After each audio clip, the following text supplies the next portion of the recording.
शेतकऱ्यांसाठी दिवसभरातील 25 ताज्या महत्त्वाच्या अपडेट। दुष्काळ परिस्थिती 5 महसूल मंडळात घोषित करण्यात आली आहे। उपाययोजना व सवलतींची तातडीने अंमलबजावणी करण्यात येणार। अपडेट आहे नागपूर जिल्ह्यातील 40,000 किरकोळ विक्रेत्यांना 47 कोटींचे कर्ज वाटप आज करण्यात आले आहे। तांत्रिक अडचणीचे कारण 6 दिवसांपासून शेतकऱ्यांच्या खात्यावर अनुदान वाटप बंद। दुष्काळ जाहीर करा, तुतारी वाजून राष्ट्रवादीचा जन आक्रोश। शरद पवार गटांची जिल्हाधिकारी कार्यालयासमोर आंदोलन। व्याजासहित भरा पीक कर्ज, तरच व्याजमाफीचा होणार फायदा शेतकऱ्यांच्या खात्यावर। शासन भरणार कर्जांचे, म्हणजेच की शासन भरणार आहे व्याजांचे 6% आणि 6% व्याज वसूल करा। बँकांना सूचना देखील करण्यात आल्या आहेत। पीक विम्याचा लाभ मिळत नसल्याने शेतकऱ्यांनी पुनर्वसन मंत्र्यांकडे गराणे। पीक कर्ज कंपनीच्या विरोधात शेतकरी आक्रमक। कपाशी बियाण्याच्या दरात 11 रुपयांनी वाढ, शेतकरी नाराज। आता 864 रुपयांना मिळणार बियाचे पाकिट, उत्पादन खर्च वाढणार।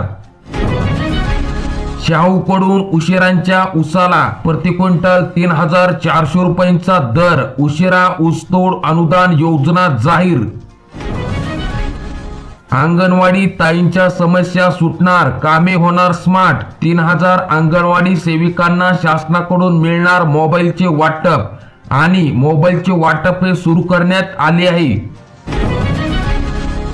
अंगणवाडी सेविकांना मोबाईल हे आज पुणे जिल्ह्यात वाटप करण्यात आले आहे। सरकारचे धोरण, शेतकऱ्यांचे मरण। पीक कर्ज व्याजमाफी योजना, 130 कोटींचे व्याज भरण्याची शेतकऱ्यांवर ओढावली वेळ।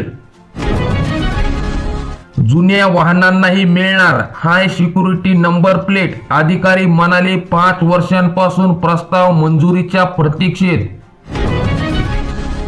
कृषी कार्यालयात कर्मचाऱ्यांचा दुष्काळ, शेतकरी मेटाकुटीला। रिक्त जागा भरणार तरी कधी, कार्यालयीन कामकाज मंदावले। सौर कृषी योजनेतून शेतकऱ्यांना मिळणार दिवसा वीज। वाळूसाठी 600 विसरा, आता मोजावे लागणार 2,000 रुपये। खुल्या बाजारात भाव वाढले। लेकीच्या लग्नासाठी सोने घेतले का? 70,000वर जाणार सोन्यांचे भाव, सध्या आहेत 66,000वर। 1,427 गारपीटग्रस्तांना नुकसान भरपाई कधी मिळणार? अपडेट आहे कळंब तालुक्यातील। अपडेट आहे यवतमाळ जिल्ह्यातील। पीक नुकसानीच्या मदतीपासून शेतकरी वंचित, शेतकऱ्यांच्या अडचणीत वाढ। अपडेट आहे अकोला जिल्ह्यातील। जिल्हा बँकेची मयत, कुटुंबास मिळणार 2 लाख रुपये अनुदान। पीक कर्जाच्या परतफेडीची चिंता शेतकऱ्यांना सतावते, हेक्टरी मदत मिळालीच नाही। बोनसही शेतकऱ्यांच्या खात्यात जमा झाले नाही।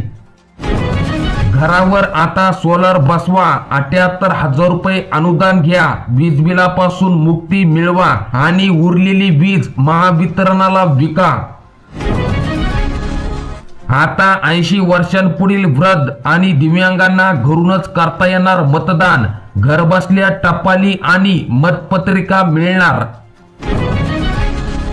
खताच्या दरवाढीमुळे बळीराजा कात्रीत, आर्थिक गणित कोलमडले। शेतमालाला भाव मिळण्याबाबतही ही शाश्वती नाही। अवकाळी पावसाने रायगडच्या कलिंगडाचा गोडवा हरवला।